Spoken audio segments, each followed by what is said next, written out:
এই সংসারে এমন অনেক ব্যক্তি আছেন যারা নিজেদের প্রসন্নতার জন্য স্বার্থপরতার সীমা পার করে যেতে পারেন।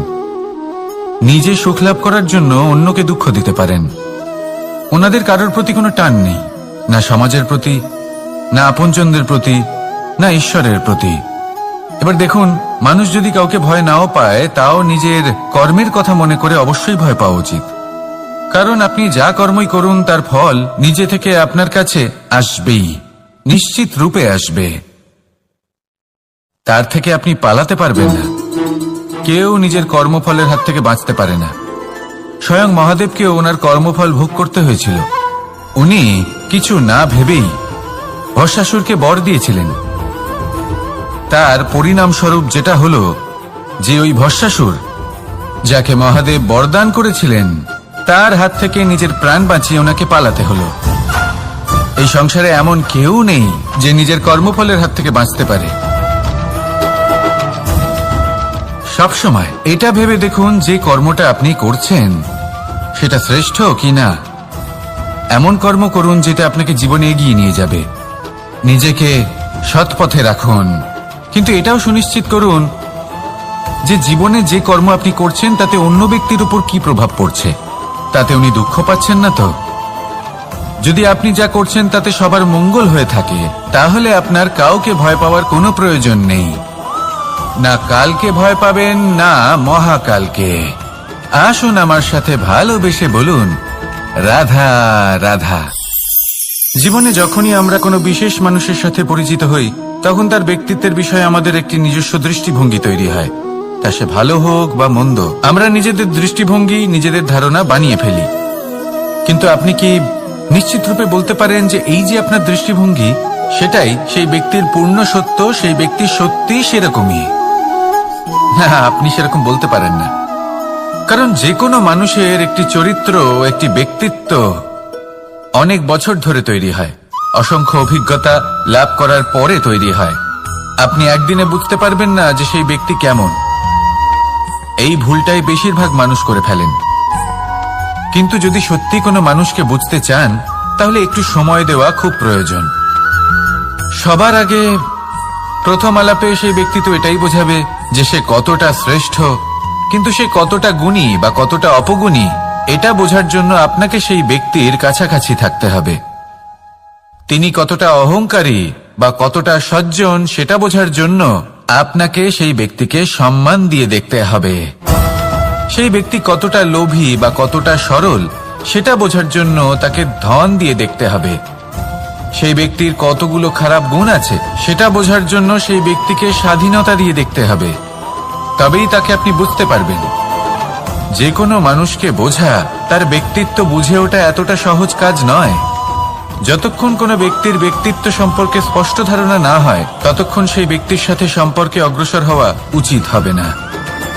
আসুন আমার সাথে ভালোবেসে বলুন, রাধা রাধা। এই সংসারের দুটি সবথেকে শক্তিশালী শব্দ হল নীরবতা এবং প্রসন্নতা। এই দুটি সবথেকে বেশি কঠিনও। এবার আপনি বলবেন, এতে কঠিনের কি আছে? না, ক্ষেত্র বিশেষে নিজে নীরব থাকা হলো অত্যন্ত কঠিন। আর তার থেকেও বেশি কঠিন হলো বিকট পরিস্থিতিতে নিজেকে প্রসন্ন রাখা। কিন্তু যদি আপনি এটা শিখে যান, তাহলে এই নীরবতাই আপনাকে জীবনে অনেক বড় বড় সমস্যার হাত থেকে বাঁচাবে। এই প্রসন্নতা আপনাকে বিকটতর পরিস্থিতি থেকে বেরিয়ে আসতে শক্তি যোগাবে। তাই এই গুণ আত্মসাৎ করুন আর আমার সাথে ভালোবেসে বলুন, রাধা রাধা। আমরা সবাই জীবনে কামনা করি। কেউ ধন সম্পত্তির কামনা করি, কেউ ভালোবাসার, কেউ বন্ধুদের, কেউ নাম, খ্যাতি আদি ইত্যাদি। এগুলো লাভ করার জন্য আমরা চেষ্টা করতে থাকি, পরিশ্রম করতে থাকি। কিছু সময় পরে অর্জনও করে ফেলি। কিন্তু সবকিছু অর্জন করার কিছু সময় পরে এরা রুষ্ট হয়ে যান, আমাদের থেকে দূরে চলে যান বা আমাদের থেকে কেড়ে নেওয়া হয়। এমনটা কেন হয়?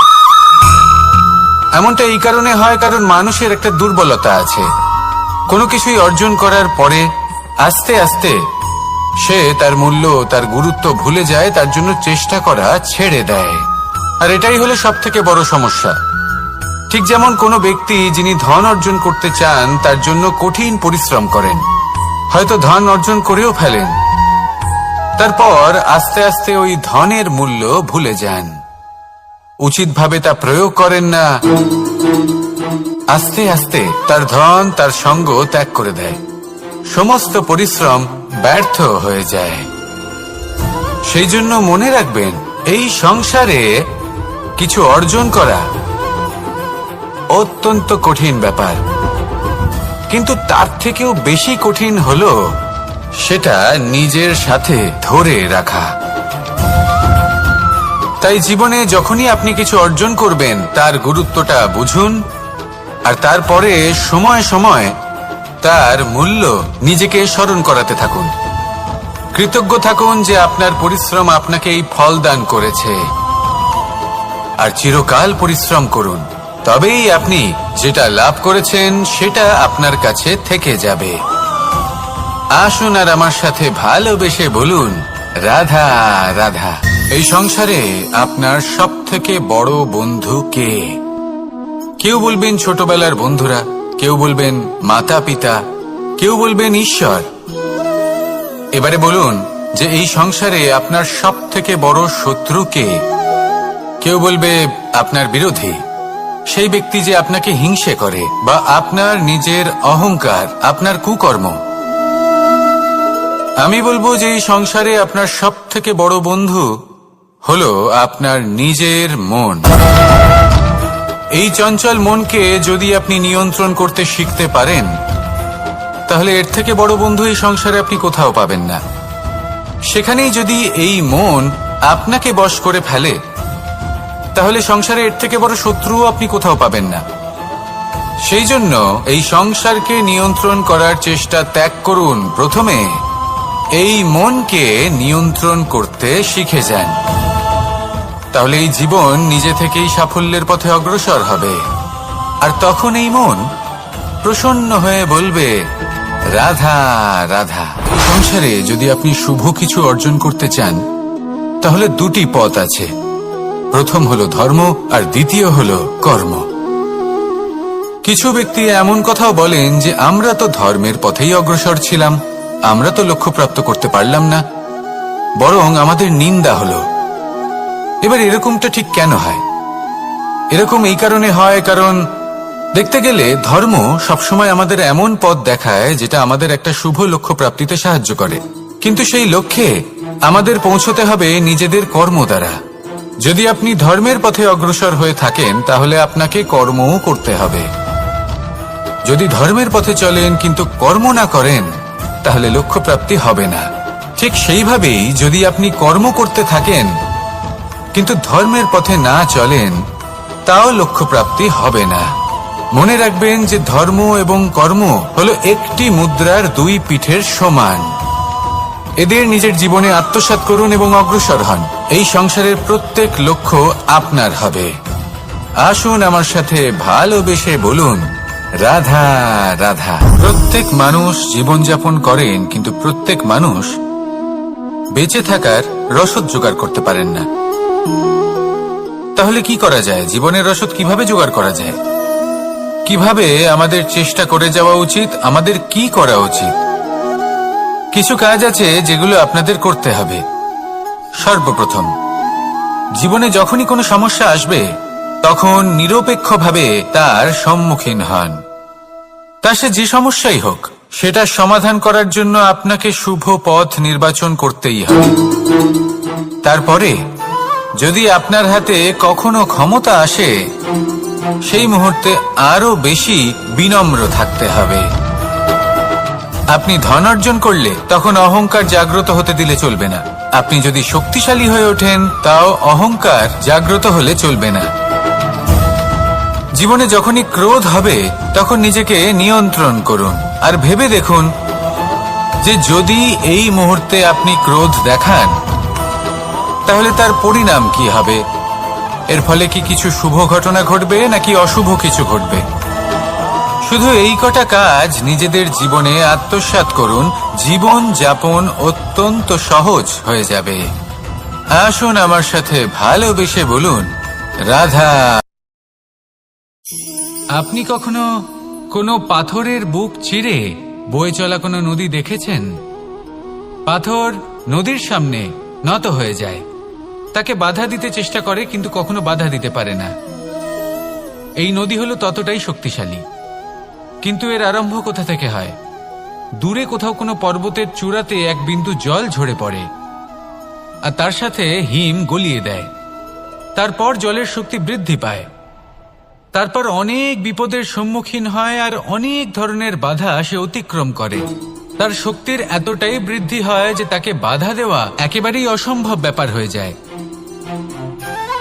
দেখুন, নদী তো মহান বটেই, কিন্তু তাকে মহান করে তুলেছে কে?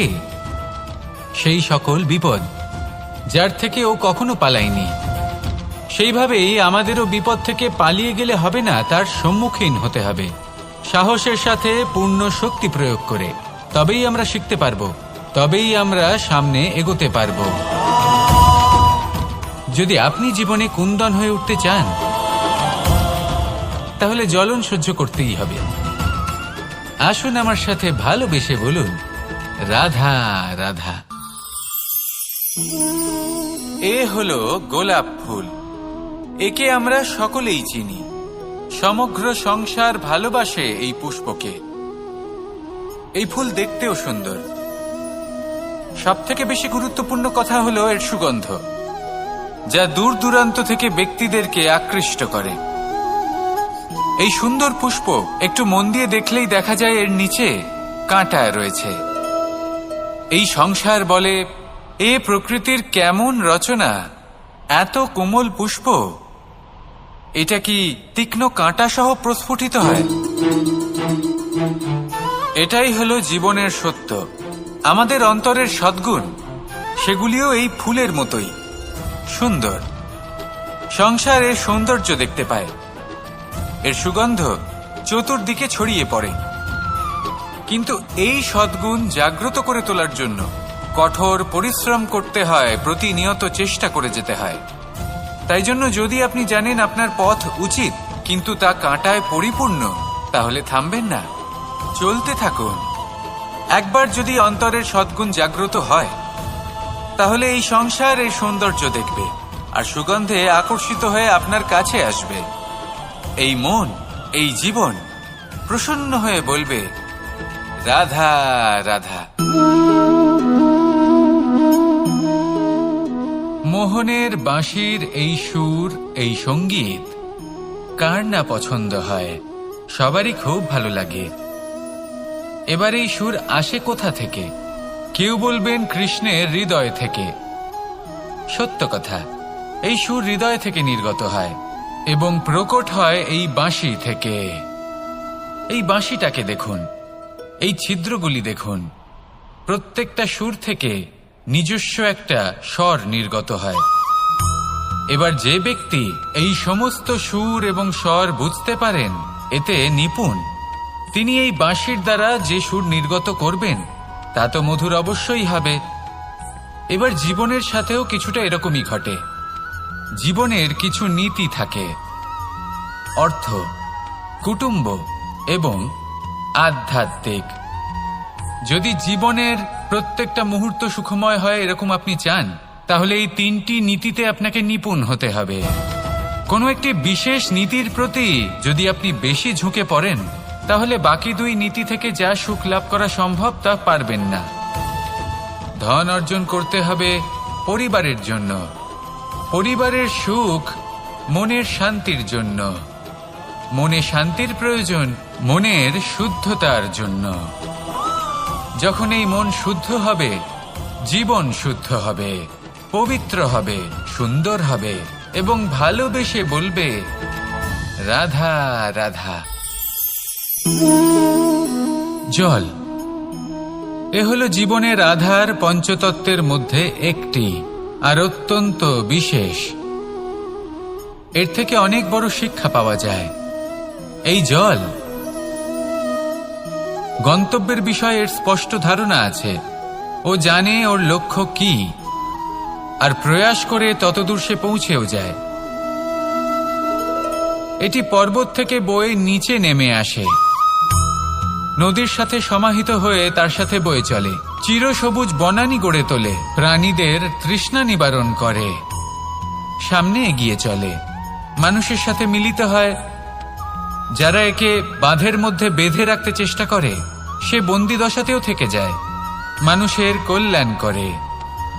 তারপর বাঁধ থেকে মুক্তি পেয়ে এগিয়ে চলে, কোথাও ধাক্কা খায়, কোথাও বাধা পড়ে, কোথাও যদি পথ খুঁজে না পায় তাহলে পথ খুঁজেই নেয়, আর যেখানে পথ থাকে না সেখানে পথ বানিয়ে নেয়, আর শেষ পর্যন্ত নিজের লক্ষ্যে পৌঁছেই যায়, অর্থাৎ সমুদ্রে গিয়ে সমাহিত হয়ে যায়।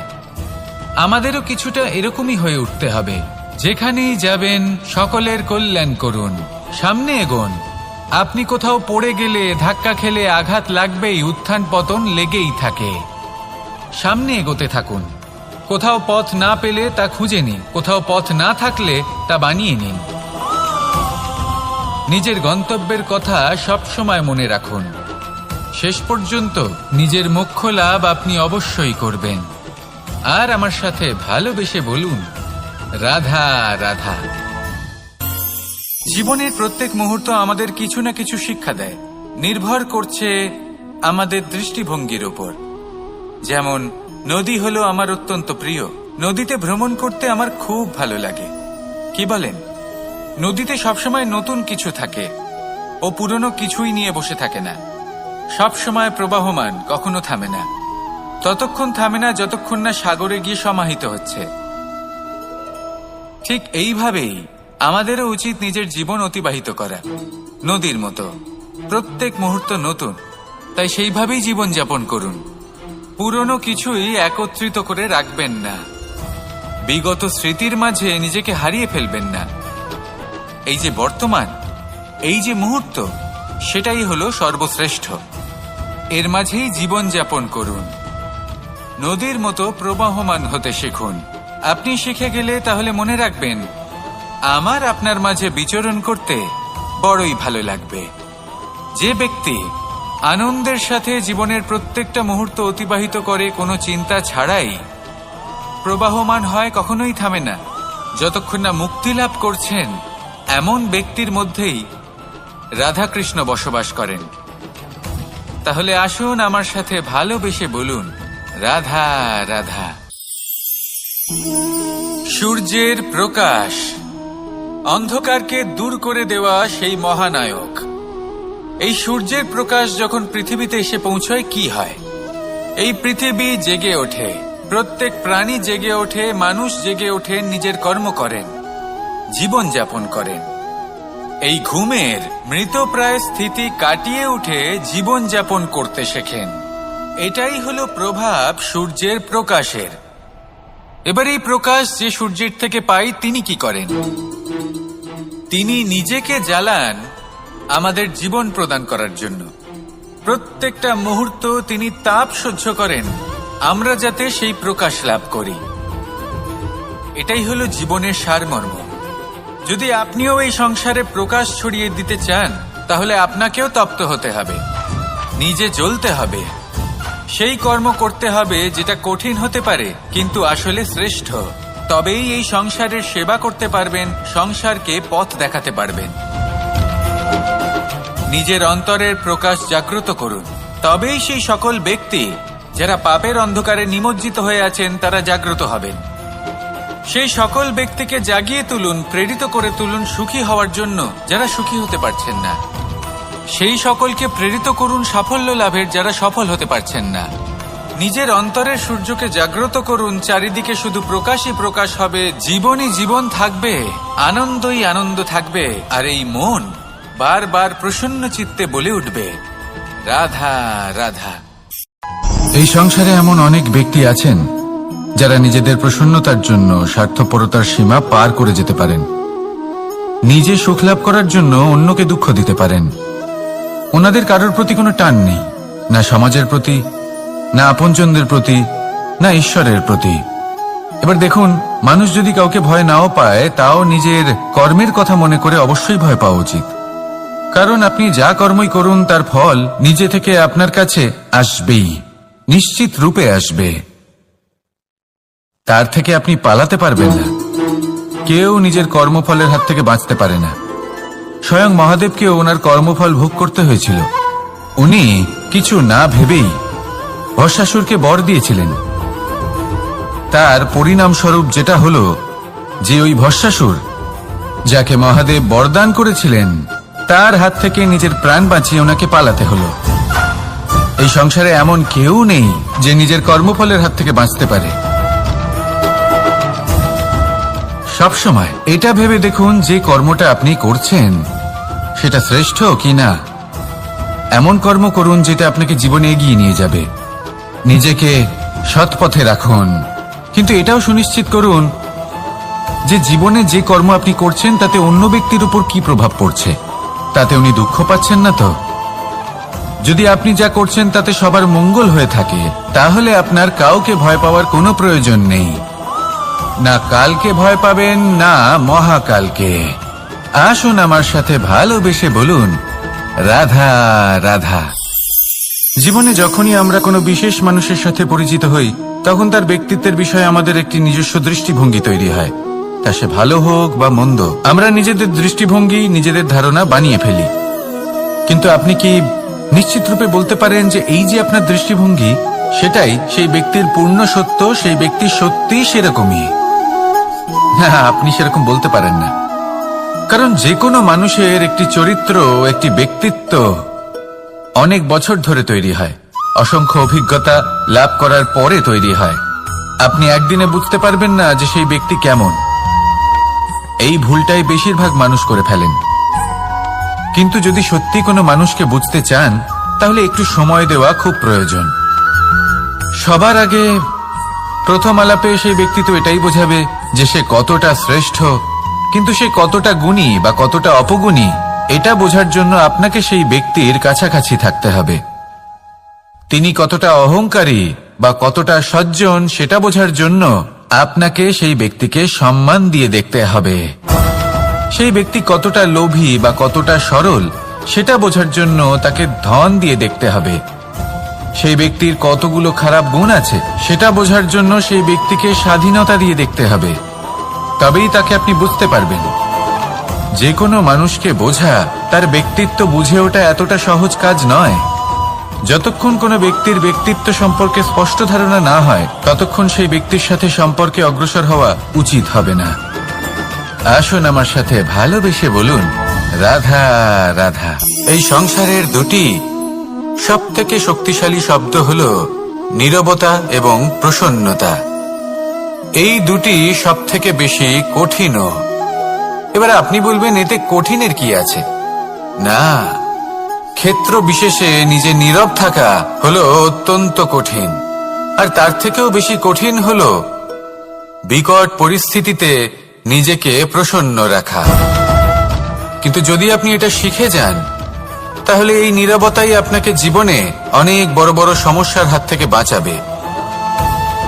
এই প্রসন্নতা আপনাকে বিকটতর পরিস্থিতি থেকে বেরিয়ে আসতে শক্তি যোগাবে। তাই এই গুণ আত্মসাৎ করুন আর আমার সাথে ভালোবেসে বলুন, রাধা রাধা। আমরা সবাই জীবনে কামনা করি। কেউ ধন সম্পত্তির কামনা করি, কেউ ভালোবাসার, কেউ বন্ধুদের, কেউ নাম খ্যাতি আদি ইত্যাদি। এগুলো লাভ করার জন্য আমরা চেষ্টা করতে থাকি, পরিশ্রম করতে থাকি। কিছু সময় পরে অর্জনও করে ফেলি, কিন্তু সবকিছু অর্জন করার কিছু সময় পরে এরা রুষ্ট হয়ে যান, আমাদের থেকে দূরে চলে যান বা আমাদের থেকে কেড়ে নেওয়া হয়। এমনটা কেন হয়? এমনটা এই কারণে হয় কারণ মানুষের একটা দুর্বলতা আছে। কোনো কিছুই অর্জন করার পরে আস্তে আস্তে সে তার মূল্য, তার গুরুত্ব ভুলে যায়, তার জন্য চেষ্টা করা ছেড়ে দেয়। আর এটাই হলো সবথেকে বড় সমস্যা। ঠিক যেমন কোনো ব্যক্তি যিনি ধন অর্জন করতে চান, তার জন্য কঠিন পরিশ্রম করেন, হয়তো ধন অর্জন করেও ফেলেন, তারপর আস্তে আস্তে ওই ধনের মূল্য ভুলে যান। উচিতভাবে তা প্রয়োগ করেন না, আস্তে আস্তে তার ধন তার সঙ্গ ত্যাগ করে দেয়, সমস্ত পরিশ্রম ব্যর্থ হয়ে যায়। সেই জন্য মনে রাখবেন, এই সংসারে কিছু অর্জন করা অত্যন্ত কঠিন ব্যাপার, কিন্তু তার থেকেও বেশি কঠিন হলো সেটা নিজের সাথে ধরে রাখা। তাই জীবনে যখনই আপনি কিছু অর্জন করবেন তার গুরুত্বটা বুঝুন, আর তারপরে সময় সময় তার মূল্য নিজেকে স্মরণ করাতে থাকুন। কৃতজ্ঞ থাকুন যে আপনার পরিশ্রম আপনাকে এই ফল দান করেছে, আর চিরকাল পরিশ্রম করুন, তবেই আপনি যেটা লাভ করেছেন সেটা আপনার কাছে থেকে যাবে। আসুন আর আমার সাথে ভালোবেসে বলুন, রাধা রাধা। এই সংসারে আপনার সব থেকে বড় বন্ধু কে? কেউ বলবেন ছোটবেলার বন্ধুরা, কেউ বলবেন মাতা পিতা, কেউ বলবেন ঈশ্বর। এবারে বলুন যে এই সংসারে আপনার সব থেকে বড় শত্রু কে? কেউ বলবে আপনার বিরোধী, সেই ব্যক্তি যে আপনাকে হিংসে করে, বা আপনার নিজের অহংকার, আপনার কুকর্ম। আমি বলবো যে এই সংসারে আপনার সব থেকে বড় বন্ধু হলো আপনার নিজের মন। এই চঞ্চল মনকে যদি আপনি নিয়ন্ত্রণ করতে শিখতে পারেন, তাহলে এর থেকে বড় বন্ধু এই সংসারে আপনি কোথাও পাবেন না। সেখানেই যদি এই মন আপনাকে বশ করে ফেলে, তাহলে সংসারে এর থেকে বড় শত্রুও আপনি কোথাও পাবেন না।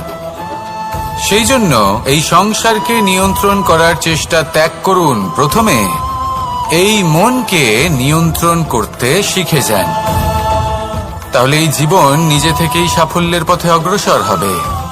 আর তখন এই মন প্রসন্ন হয়ে বলবে, রাধা রাধা। সংসারে যদি আপনি শুভ কিছু অর্জন করতে চান, তাহলে দুটি পথ আছে। প্রথম হলো ধর্ম, আর দ্বিতীয় হলো কর্ম। কিছু ব্যক্তি এমন কথাও বলেন যে আমরা তো ধর্মের পথেই অগ্রসর ছিলাম, আমরা তো লক্ষ্যপ্রাপ্ত করতে